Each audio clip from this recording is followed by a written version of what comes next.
Esto se manifiesta por agregación y degranulación.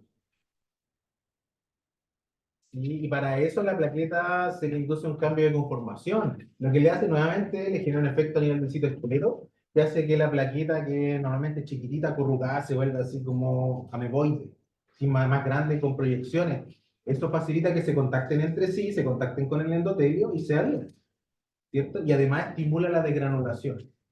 Entonces, este factor activante de plaquetas va a llevar a que se libere más histamina y serotonina en el tejido y se genere vasodilatación. Además, per se, propiamente, también es súper potente vasodilatador. Entonces ahí tiene la redundancia de la función de nuevo. Es una molécula que estimula el aumento de la permeabilidad vascular por el aumento de la degranulación plaquetaria y además tiene la propia función de generar esta vasodilatación. Es capaz de favorecer la adhesión, quimiotaxia y activación leucocitaria. Como ven, entonces, estas moléculas provenientes de plaquetas también tienen una gran repercusión a nivel del sistema inflamatorio.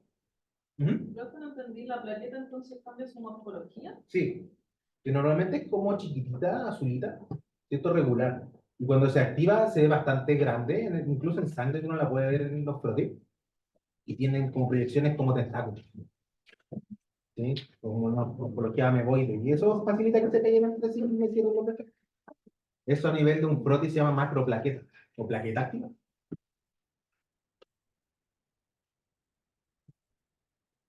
Las especies reactivas del oxígeno, otras moléculas que están metidas ahí dentro, ¿cierto? Ya lo habíamos hablado, que tienen, por ejemplo, radical hidroxilo, anión superóxido, agua oxigenada, radicales clorados, ¿cierto? Óxido nítrico.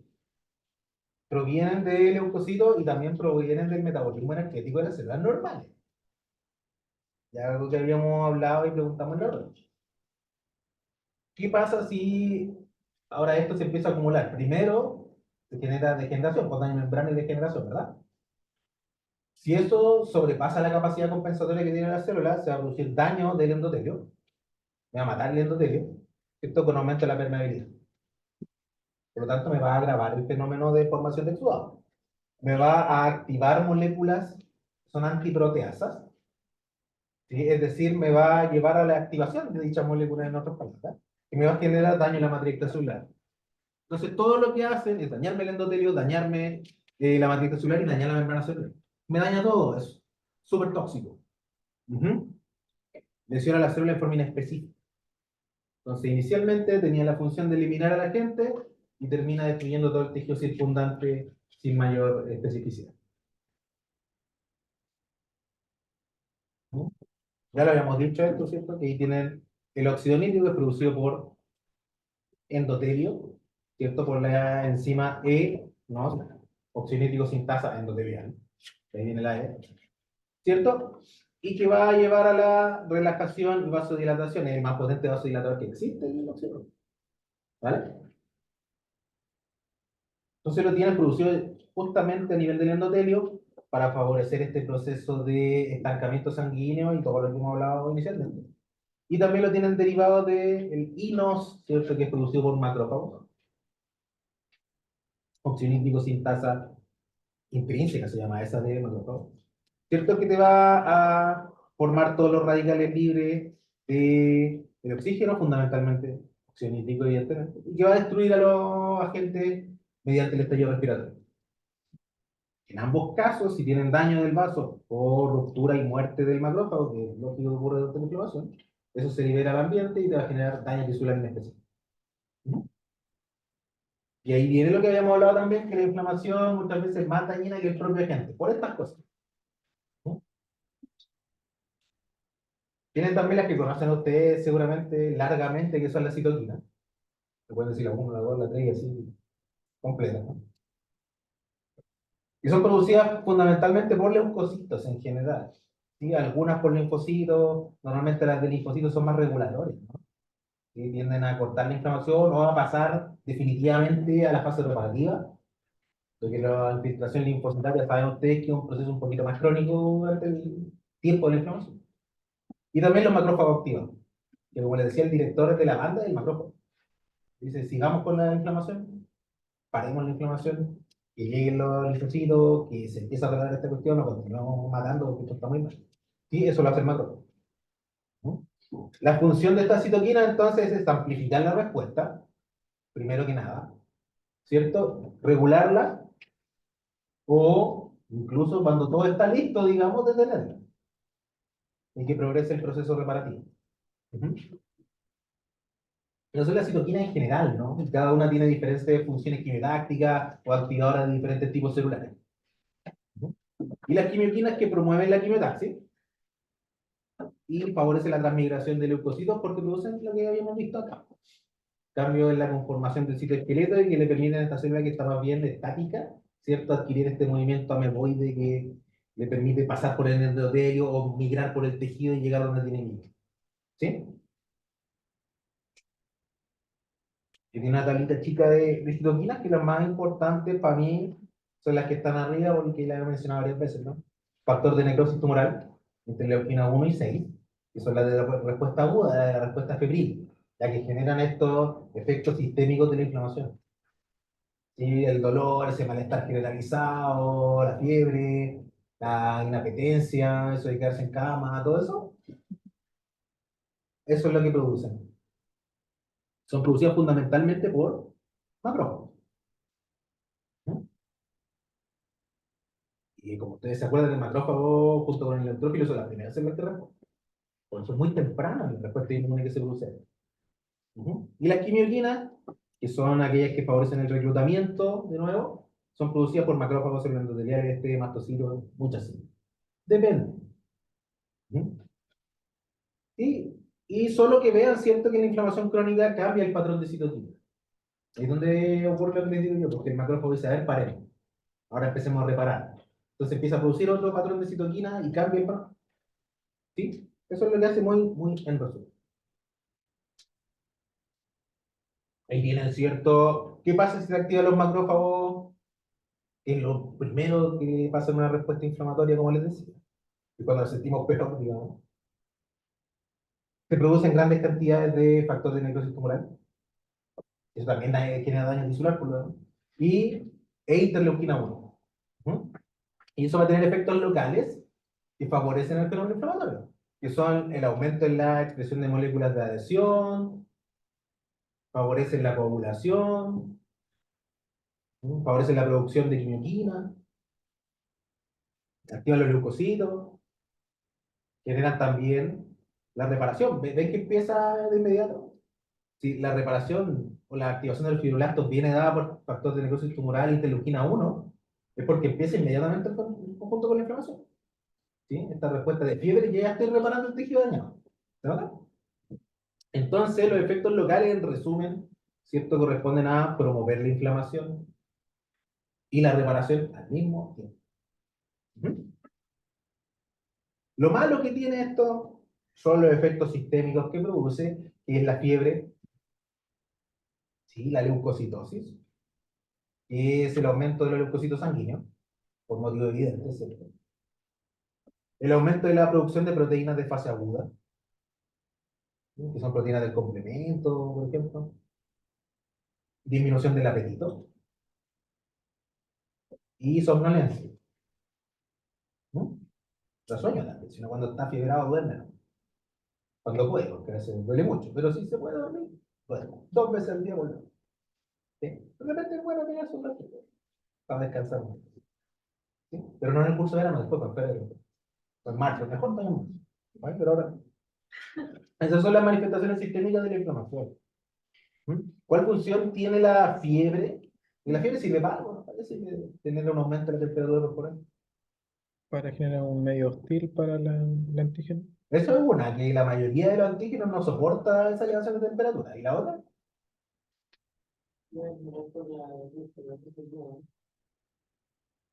Tiene que ver más con, bueno, uno, obviamente generar el ambiente para matar a la gente, que sobrevivir menos, y el otro para aumentar el metabolismo.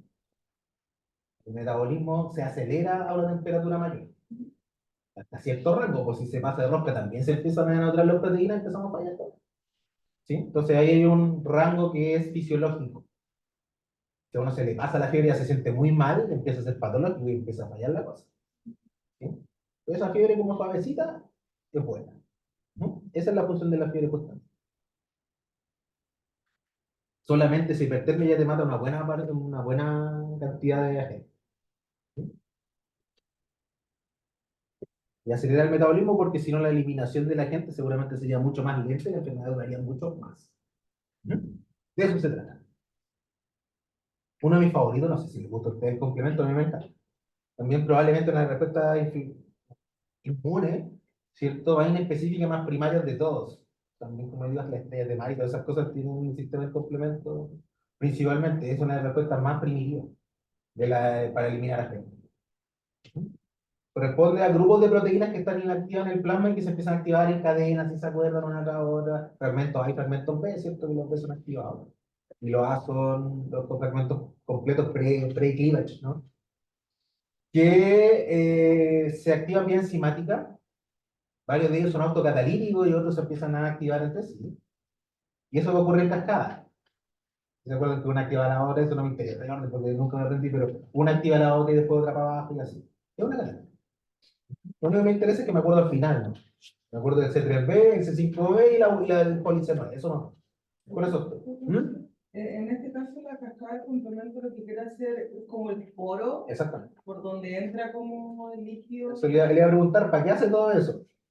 ¿Cierto? ¿Se acuerdan que se forma una proteína o una estructura que se llama poliC9 o MAC, también se llama complejo de ataque membrana? ¿Cierto? Que son como múltiples agujas que generan poros de membrana y por molaridad te matan a la gente. Esa es la función. Para eso funciona el complejo. ¿Sí? Pero adicionalmente también va a producir ozonización. Esto te va a marcar un agente para que se produzca la fagocitosis.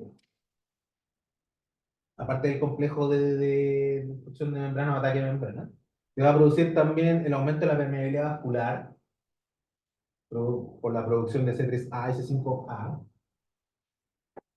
Y C5A también es se llaman anafilotoxinas, si se acuerdan. Y C5A es una anafilotoxina que produce llegada de célula también al lugar, un esquimotáctico. Atrae a neutrófilos, monocitos, sinófilos, basófilos, todas las células son sensibles a la C5A. Una respuesta primitiva buena para todo. Y ahí está, si se acuerdan también, tienen tres vías de activación del complemento. ¿Sí? Tienen la vía alterna. ¿Cómo era la vía alterna que hacía? Viendo el monitor. ¿Se acuerdan cómo era? Se pega y se activa solo. Esa es la vía alterna. Efectivamente. Se pega el C3B y se empieza a activar todo solito en la superficie. ¿Sí? El C3B reconoce entonces alguna superficie del antígeno o de la gente, se pega y se activa. Esa es la vía alterna. La vía clásica, esto mediante anticuerpos. Y la vía de las lectinas, que son proteínas de fase aguda justamente que produce el hígado y que generan reconocimiento de PAMPs, ¿cierto? O de superficie de agentes patógenos, se pegan. ¿Cierto? Por ejemplo, una proteína que se llama MBL o lectina manosa binding lectin, o manosa binding protein. Entonces, ¿qué es una manosa? ¿Qué es un azúcar? ¿Cierto? Y esta azúcar está presente en patógenos. Entonces, si se une, me marca el complemento y me dice, oye, aquí tengo manosa, destruye esto. Eso hace. ¿Sí? Y así se activa entonces la vía de la lectina y forma, como ven, el porito, ¿cierto? El MAC, el complejo de ataque membrana. Aquí un espacio, ¿cierto? En la membrana que aumenta la permeabilidad y genera explosión, pues estallido. ¿Cierto? Le entra agua y te revienta la bacteria. En la vía clásica, como hay anticuerpos metidos, ¿cierto? Van a tener también ozonización y por lo tanto terminan fagocitosis. Y en todas las vías, en realidad, van a tener también funciones efectoras de la inflamación, producto de CC3A y C5A, y metaxas. ¿Cierto? Que van a tener activación de reclutamiento de leucocitos y finalmente destrucción. Entonces es capaz de unirte el sistema inmune también en todas sus vías, mediante diferentes maneras. ¿Sí? Profe, Ujú. ¿cómo se activaba la vía alternativa? ¿Cómo era la vía alternativa? Y se pega ese 3B solito en la superficie de la bacteria y se empieza a activar solito el complemento en sí. Ujú. Otra molécula importante que está metida en la inflamación es la quinina, que se llama sistema de la quinina, que son moléculas también que tienen una bioquímica celular similar a lo que estamos viendo recién. Y se activan una, empiezan a autocatalizar, se activan a otra y así, ¿cierto? Y estas participan o son iniciadoras de la cascada del ácido araquidónico, son responsables también del inicio de la coagulación. Las quininas están metidas al inicio de una de las vías coagulativas. ¿Cierto? Es el principal mediador responsable del dolor. Y también tiene función en vasodilatación, de nuevo, imagínense todas las moléculas que hemos dicho asociadas a lo mismo, ¿cierto? Porque es capaz de estimular la degradación de mastocitos. Todas esas funciones. ¿Cierto? Ahí tienen de coagulación, así que lo dijimos la patología clínica, verlo ahí, no ténganse con monitos como estos después. Que eso pues, lo harán en la clase de coagulación seguro en detalle. Pero si ven, por ejemplo, aquí está la cascada de las quininas, ¿cierto? Y tiene que ver con la activación de la cascada del complemento, se va a transformar el plasminógeno en plasmina y que me corta la fibrina y termina con el proceso de coagulación, y eso genera inflamación, ¿cierto? Remoción de todos esos detritos, etcétera. Entonces, en el fondo, el sistema firinolítico, que es el término de la coagulación, la activación de la coagulación está mediada por las quininas también, y todo eso está, de hecho, aquí está, ¿no? ¿Cierto?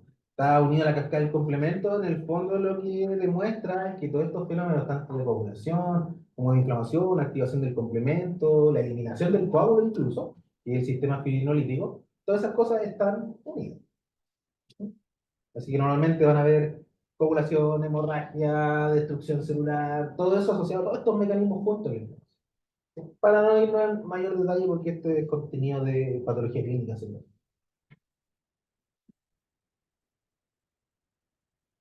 Y más, metabolito del ácido araquidónico también, esos son súper importantes. Van a ver, ¿tuvieron farmacología? Van a ver que los antiinflamatorios aquí es donde funcionan, por eso es interesante ver. ¿Sí? En la ruta de la formación de los mediadores de inflamación y ácido araquidónico. ¿Cierto? Ahí funcionan los inhibidores de ciclooxigenasa. Y la ciclooxigenasa es la encarga de esta cuestión. ¿Sí? El ácido araquidónico es un lípido, ¿sí? Que se encuentra esterificado en membrana celular normal, es decir, un componente normal celular. ¿Vale? Es abundante, obviamente. ¿Sí? Entonces, cualquier estímulo que genere daño o active la inflamación, me va a activar una enzima que se llama fosfolipasa A2 y me saca el ácido araquidónico de la membrana y entra en la cadena de producción de los mediadores derivados de líquido, o de ácido araquidónico. ¿Sí? Mientras esté en la membrana no pasa nada. ¿Sí? Pero si se activa esta fosfolipasa A2, me lo saca de la membrana y empieza la cadena. Entonces, más mínimo daño de membrana empieza la inflamación básica. ¿Sí? Ese es el mensaje. Consecuentemente, entonces, el ácido araquidónico será metabolizado por dos enzimas que son la ciclooxigenasa y la lipooxigenasa. La ciclooxigenasa, que si le suena, ¿cierto? Se reduce a la sigla COX. Ciclooxigenasa COX. ¿Sí? Y allí es donde ustedes utilizan ciertos fármacos que son inhibidores de esa enzima. Entonces, por ejemplo, se ocupan inhibidores de COX-1, COX-2, dos tipos de oxigenasa diferentes. ¿Cierto? Por ejemplo, la aspirina es uno, sobre la sida antigua, obviamente hay cosas mucho más nuevas que eso. Indometacina, entre otros. ¿Cierto? ¿Qué hacen? Cortan la cadena aquí y todo esto, los traciclinas, tromboxanos, no los van a producir. Entonces, todo esto es medio renostado. ¿Cuál es el riesgo, digamos, farmacológico de inhibir prostaglandina? ¿Qué pasa si vinimos demasiado tiempo muy intensamente las prostaglandinas? Hay un riesgo grande si hago eso. Fundamentalmente, ¿cuál es? ¿Por qué no pueden tomar estos fármacos? A veces en el médico se los dan y dicen, no tome más de una semana esto último. ¿Por qué? Resistencia también. ¿Cuál? ¿Crean resistencia? No.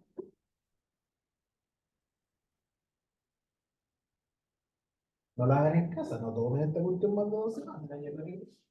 Una, pero lo principal, úlcera gástrica. Acuérdense que la prostaglandina está en el mucus ahí, el principal factor que cuida, ¿cierto? El epitelio gástrico de la ulceración por el contacto, ¿no? Pero eso porque nivel ácido clorhídrico. Inhibe la prostaglandina. Y eso es lo que estamos viendo ahí, pues inhibe prostaciclina, prostaglandina, tromboxana. Estas están en la mucosa, en toda la superficie mucosa. Y ahí va a tener contacto directo con el ácido y eso es lo que genera la úlcera gástrica. ¿Sí? Entonces, por eso se ocupan, pero poquito, media terapéutica. Si les pasa la mano, úlcera gástrica. Sale peor, digamos. ¿Sí? Y por ejemplo, aquí se ocupan también inhibidores COX-1, COX-2, que son los antiinflamatorios no esteroidales. Los AINES funcionan aquí también, ¿no?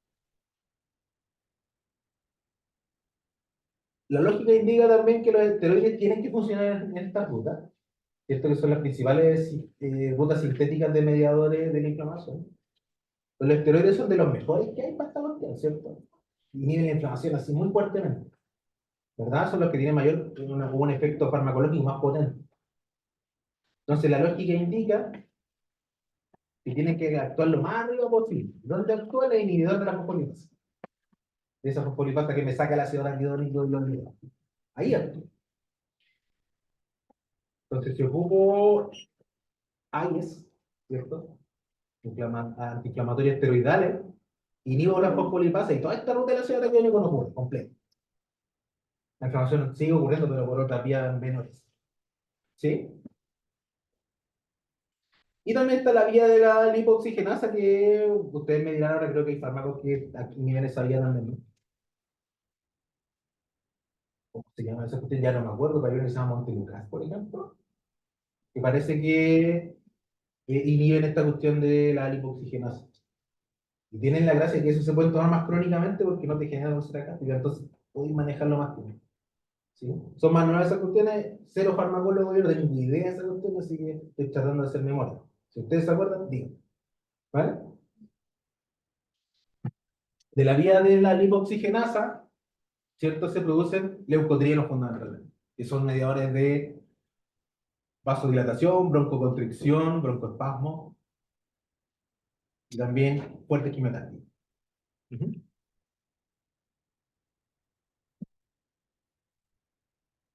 ¿Vale? Si no me falla, ahí terminamos con la parte molecular, ¿cierto? Que a mí no me gusta mucho tampoco, ahora vamos a la parte bonita.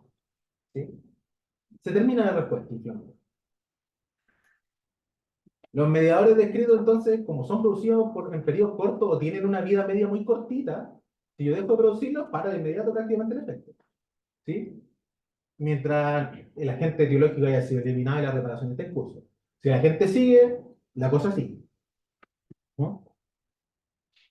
Entonces, en ese caso, cuando nosotros tenemos una inflamación aguda que no resuelve, ¿qué va a pasar? ¿Mm? Evidente.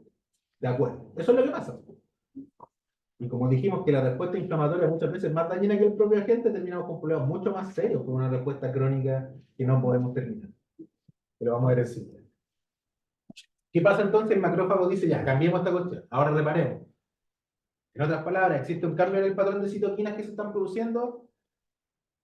Ya no se producen estimulantes, sino que se producen lipoxinas, factores de crecimiento transformante beta, interferón gamma, cosas que son reguladoras o anti.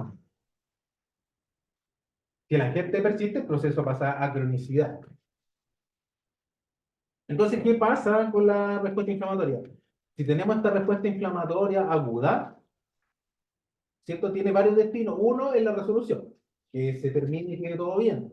En ese caso, los macrófagos se encargan de eliminar todos los detritos y todo el resto de tejido necrótico, restos bacterianos, lo que sea, el edema también, y eso se elimina. Obviamente la gente causal se eliminó. ¿Cierto? Se reemplazan las células dañadas. Si la extensión no es mucha, el tejido vuelve completamente a funcionar normal, los epitelios se recuperan normal, ¿cierto? Y se puede recuperar la función normal. Ese sería lo ideal siempre. De otra forma, podría formarse, por ejemplo, un secuestro de ese tejido, es decir, que no se elimine, sino que se produzca, por ejemplo, una necrosis de liquefacción. Y en vez de eliminarla, porque es muy masiva, lo que hace el organismo es producir una cápsula de tejido conectivo y dejarlo ahí. Eso se le llama secuestro del tejido. Si le suena eso, la formación de un absceso. Ese es un destino de inflamación aguda. La sedación. Lo otro, reparación. Por más que sea un fenómeno agudo, si es muy extensivo, ¿cierto? Pueden terminar también con fibrosis. Ujú. Lo más común ahora es que si ustedes tienen este fenómeno inflamatorio agudo y no resuelve y la gente no lo puede eliminar, y el fenómeno continúa, pasa a cronicidad. Y la cronicidad se define, como les decía, por un infiltrado celular mononuclear, angiogénesis o neovascularización, ¿cierto? Y lo principal, pérdida de función del tejido por cicatrización, fibrosis. ¿Vale? Y no se confundan, pues fibrosis es tejido conectivo, colágeno, cicatriz. No es fibrina, eso es otra cosa. Fibrina es aguda y fibrosis es crónica. No es para nada lo mismo, ¿vale? Entonces, la inflamación crónica, ustedes van a tener pérdida de la función por la cicatrización. Imagínense un tejido que es parenquimatoso, un páncreas, un hígado, que está reemplazado por colágeno. No sirve para nada. Ujú. Eso es lo que pasa. Ujú. En el caso de que cuando se rompe un hueso y los pacientes como que no son evaluados en ningún instante, no se le hace una buena reparación, y si tienen un callo óseo, eso también es una respuesta inflamatoria. Sí, sí. Ahora, es un fenómeno reparativo que también cursa con inflamación crónica. Si tenéis, por ejemplo, la articulación que no está fija o la lesión que no está fija, eso se golpea, se rompe, se sale el callo, sangra, etc. Entonces, eso inhibe la reparación, es un fenómeno de reparación por segunda y también inflamación crónica.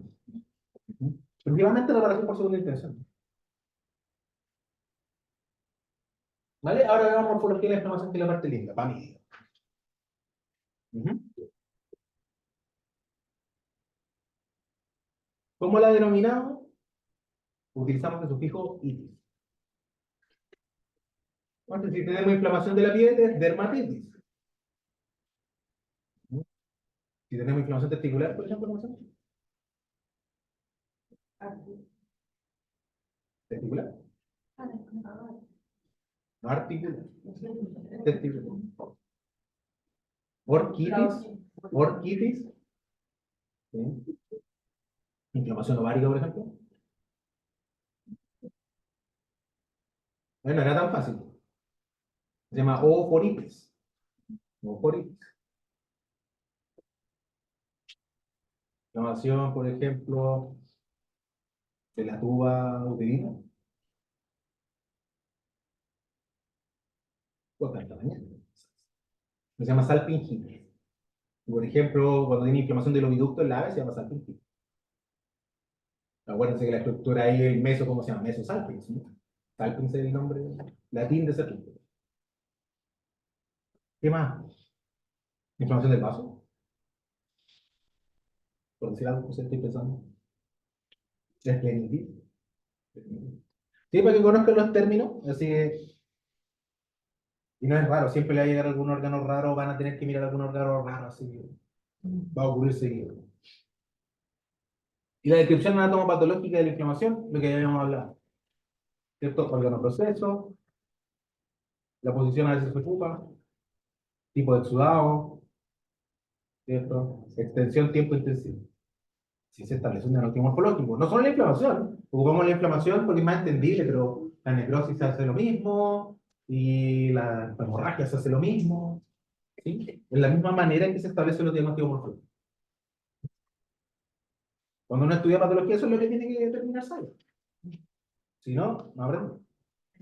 ¿Vale? Entonces, clasifiquemos la inflamación según el exudado, ¿vale? Según el exudado, de más leve a más intenso lo vamos a ver. La inflamación más leve es la inflamación serosa, ¿sí? Que es un exudado compuesto de agua y escasa proteína, con muy pobre componente celular también. Sí, por ejemplo, algún alérgico aquí que me acompañe en mi dolor. Yo soy muy alérgico aquí en alguna vez.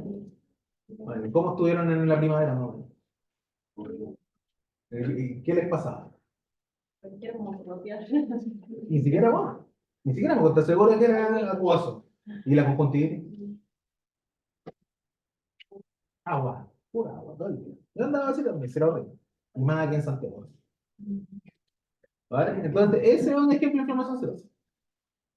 Por lo otro, en el invierno, que tampoco nosotros tenemos esa llave, ustedes sí lo tienen, de salir en la mañana y mandarse menos bajo cero.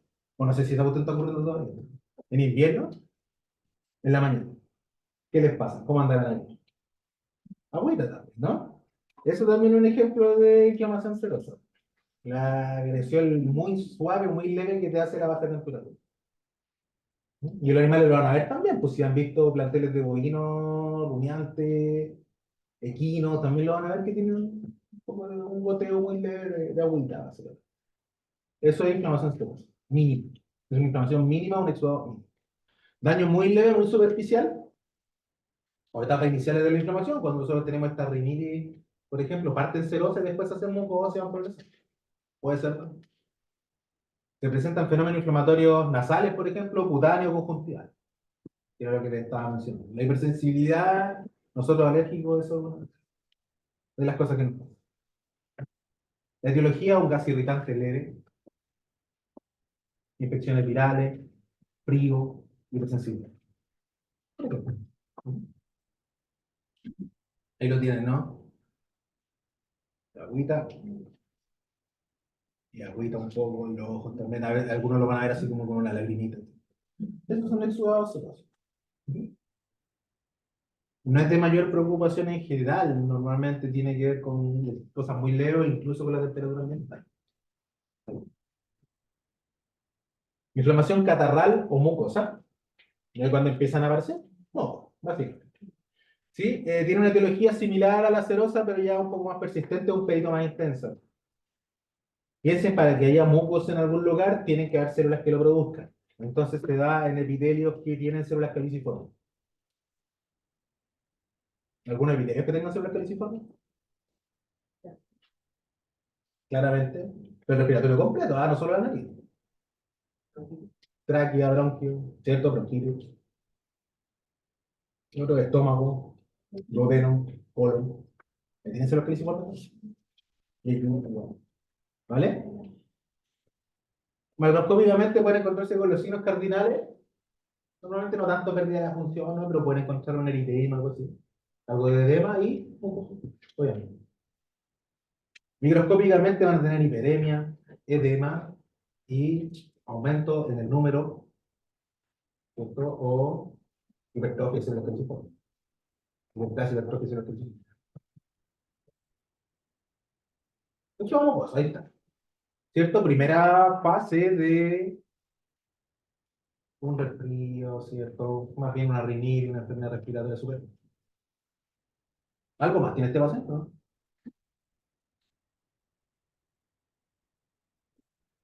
Porque si lo ven ese y ustedes dicen, mosquito nada más, también hay problema, les digo. ¿Tiene herida de la nariz de lesión? Diagnóstico morfológico. Lesión multifocal en el morro. Ya. Multifocal va, va dentro del morfológico, seguro. Hay varios, ¿no? Mira, una, dos, tres. Al menos. ¿Dónde está la lesión? Morro. ¿Qué órgano es? Nariz. Órgano. ¿Qué tejido es?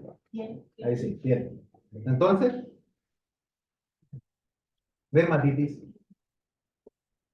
¿Qué le pasa ahí?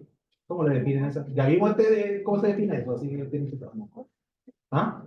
No, la lesión de Erosión. erosión no. No, esa cuestión es ulcerativa. No. Son úlceras. Dermatitis ulcerativa multifocal.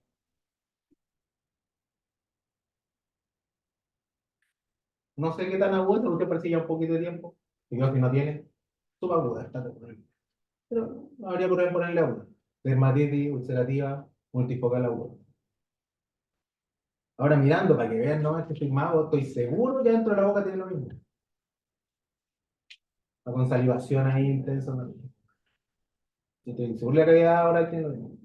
Y en ese caso, ¿cómo sería? La misma, si tuviera la misma lesión dentro de la cavidad. No, no, igual. Igualito. ¿Cuál sería el morfológico en ese caso? ¿Cómo se llama la inflamación de la boca? Si alguien me dice boquitis, se va de inmediato. Estomatitis. Estomatitis, ulcerativa multifocal. Vale, bovino. Y seguramente esas lesiones, si fueran más frescas, más agudas, serían vesículas llenas de líquido. ¿Qué enfermedad?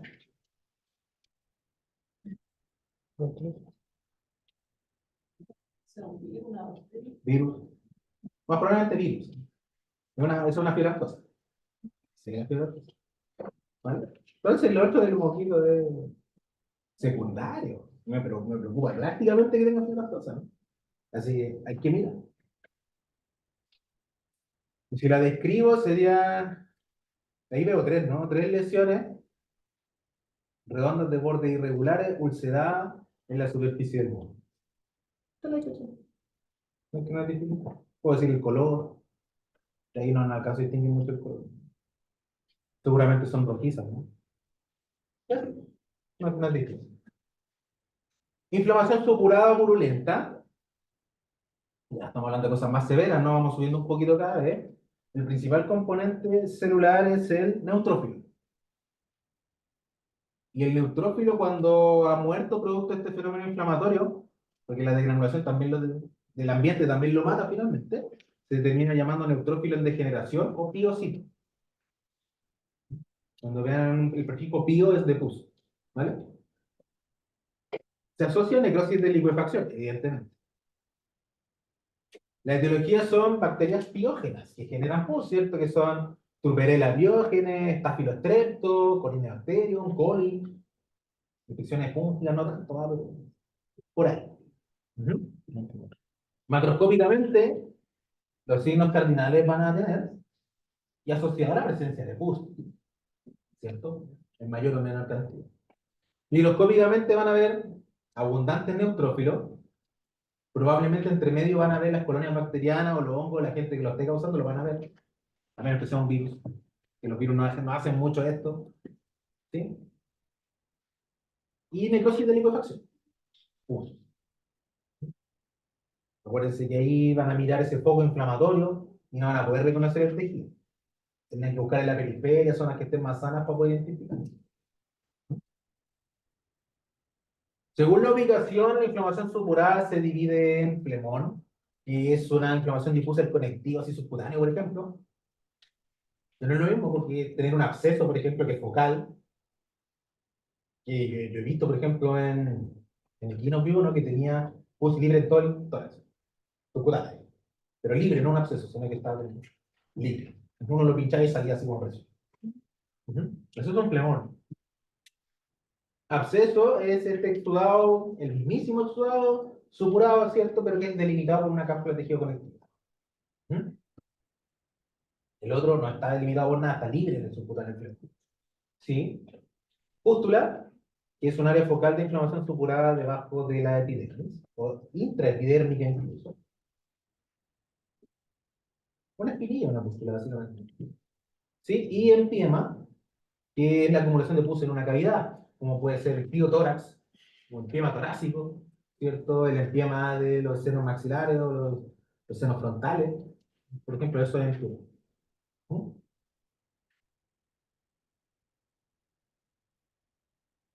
Si me creen estas cosas, en algún momento fueron neutrófilos, ¿cierto? Hay una que se nota un poquito más y tiene un Mickey Mouse así a medio morir, ahí está. Ahí está, ¿no?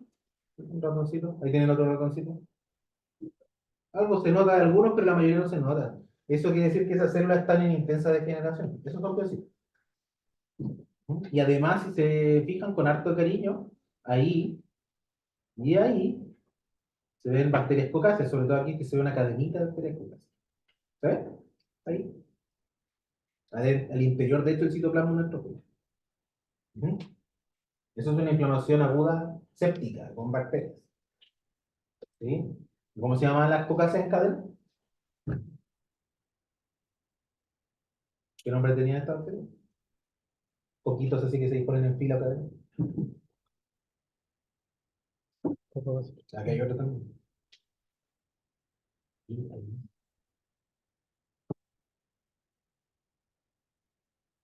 Ya, algún microbiólogo, ¿cómo no? Vamos.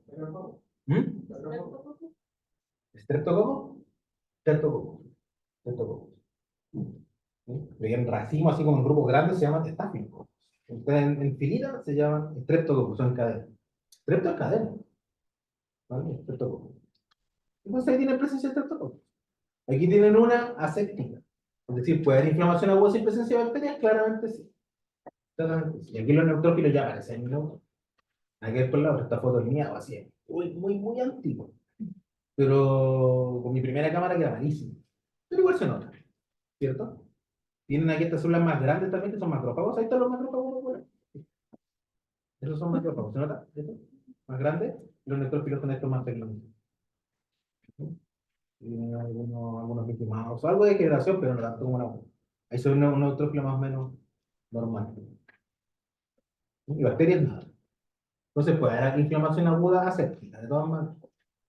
Así que no siempre que vean neutrófilos tienen que decir, tiene que haber bacterias. Para... Ujú. Ujú. Eso es por glucosa. Aquí más probablemente también. No solamente hay bacterias medias. Les decía yo, por ejemplo, que puede haber un pelo libre y esa cuestión va a generar inflamación aguda. Ahí, Un absceso. de acuerdo. Un morfológico de eso, ¿cómo podría ser? Y es un absceso, ¿cómo podríamos darle un diagnóstico morfológico? Es un tumor inflamatorio. ¿Sabes? No, pues diagnóstico morfológico, lo que estábamos haciendo delante. ¿Cuál es mi diagnóstico morfológico macroscópico? Focal, órgano proceso, hígado, ¿qué le pasa al hígado? A ver, si fuera este, sí, pues esta cuestión es un absceso. Digamos que es un absceso. Bueno, efectivamente, no. ¿Qué le pasa al hígado entonces si tiene un absceso? ¿Qué tiene? Inflamación. Entonces, ¿cuál es mi órgano proceso? ¿Cómo se llama? Hepatitis, según el exudado. No sé. Purulento supurado, ¿cierto? Hepatitis supurativa o hepatitis purulenta focal.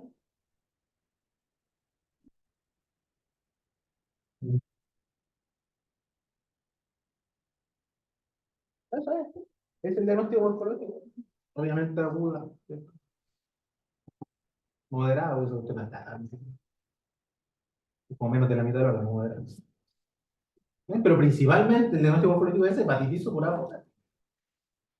Más difícil el morfológico, ¿ves que no es tan difícil? Ahí tienen un flemón, ¿cierto? Una gran herida subcutánea y vaya a saber qué le pasó a ese pobre gallo, digamos. Y tiene gran cantidad de pus acumulada en el subcutáneo libremente, no abscesativo. ¿Sí? Aquí el absceso está claramente bien delimitado, calculado, digamos. Y aquí, si uno palpa todo esto, se siente fluctuante y el pus libremente.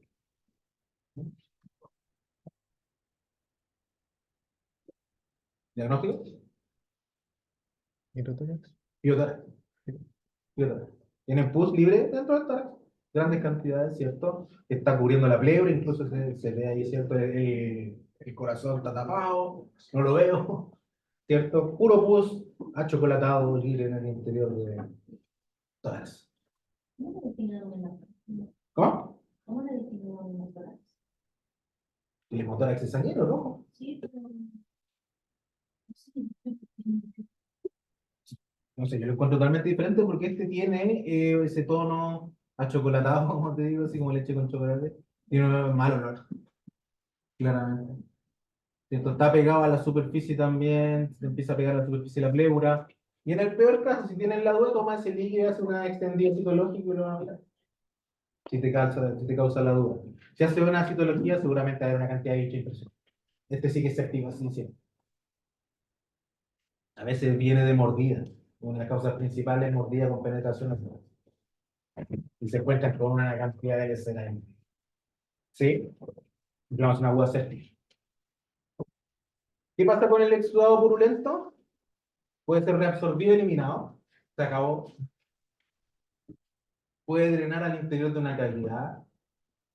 Y por ejemplo, si tengo un absceso pulmonar, se me puede caer en la vía torácica. ¿Sí? Si tengo un absceso subcutáneo, puede drenar hacia afuera, eso se llama fistulización o formación de una fístula. ¿Sí? Si es muy crónico, se pueden calcificar. Son chiquititos, no es más grandes, como que no mucho. Pero podría llegar a ocurrir. Es muy raro, pero podría llegar a ocurrir. Y la otra es que el exudado, el huésped forme esta cápsula alrededor y lo mantenga ahí secuestrado para que no se disemine esa bacteria o no siga el proceso. Fenómeno que se denomina abscedación, formación de abscesos.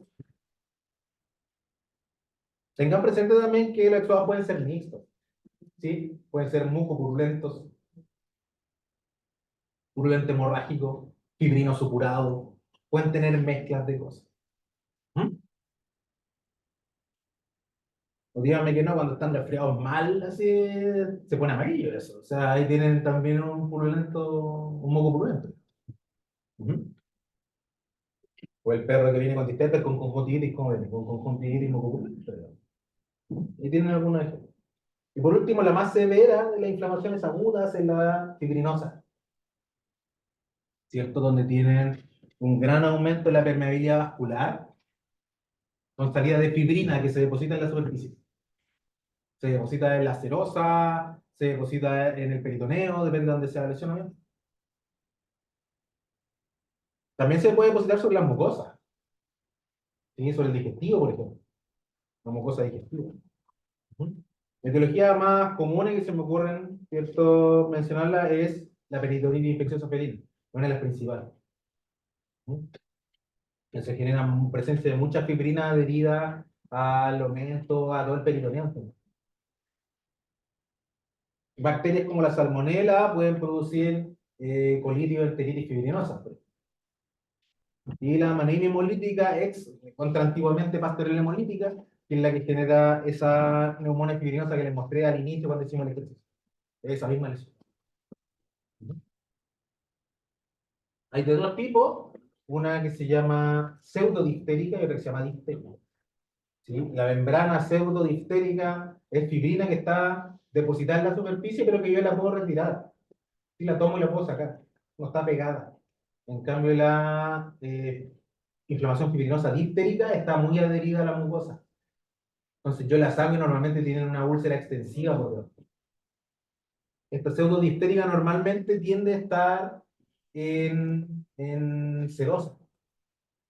También la vi por ahí así como flotando arriba de un intestino. Como que tenía, pero estaba flotando. Eso es pseudodiftérica. Y he visto diftéricas también que están pegadísimas. Si uno la saca, tiene una úlcera gigante abajo. ¿Sí? Obviamente todo eso es lo que les digo, la necrosis. ¿Sí? Se encuentra, en la diftérica se encuentra adherida a la superficie del tejido afectado que tiene necrosis, una gran úlcera. Al desprenderla hay daño por todo. Hay rinitis también que son así. Rinitis diftérica. ¿Órgano? ¿Morfológico?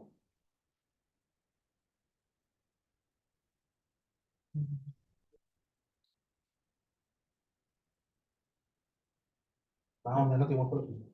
Neumonitis. Neumonía, fibrinosa. ¿Cómo está la distribución ahí? Ahí sí que está difusa, no podemos pelear con eso. Difusa. Mira, está rojito el tejido. Agudo, así totalmente. ¿Y la intensidad cómo es? Si hubiera súper severa, yo lo pondría. Súper severa. Más 4. Más 4. ¿Ustedes saben eso? Que cuando uno clasifica las cosas así numéricamente, le pone más 1, más 2, más 3. Más 1 leve, más 2 moderado, más 3 severo. Hay más 4. Nosotros lo vamos a tratar. Si pudiera más 4. En patología anatómica no se ocurre. Severo, ¿no? Ahí salió más fácil. Acá, Corazón. corazón. Más que nada, fíjate que aquí tiene. ¿Qué tiene aquí? Pericardio, ¿cierto? Tienes pericardio parietal y pericardio visceral. Y una lesión en ambos lados. Entonces, morfología. Pericarditis. Pericarditis, fibrinosa, Difusa. difusa. Esa parece más aguda también. Sí se ve. ¿Ves qué pasa? Vamos a ver. Esas son las inflamaciones exudadas. Todas aquellas que producen exudado. Pero para puro complicar a la gente, ¿cierto? Y molestar a los estudiantes, a la gente que no le gusta la patología, para molestarla, hay inflamaciones que no son exudadas. ¿Sí? Por ejemplo, la inflamación linfocitaria y la inflamación granulomatosa. A esas se les denomina inflamaciones proliferativas. Es decir, se llena de células, no de exudados, sino que se llenan de células. ¿Vale? En el caso de la inflamación no exudativa linfocitaria, evidentemente la célula principal es el linfocito. La etiología más común es viral. También puede ser un montón de fenómenos, ¿no? Pero si lo hablamos como hemos venido hablando hasta ahora, lo más común es viral. Ujú. La rabia, por ejemplo, genera inflamación linfocitaria, el distemper genera inflamación linfocitaria. ¿Dónde genera la inflamación la rabia?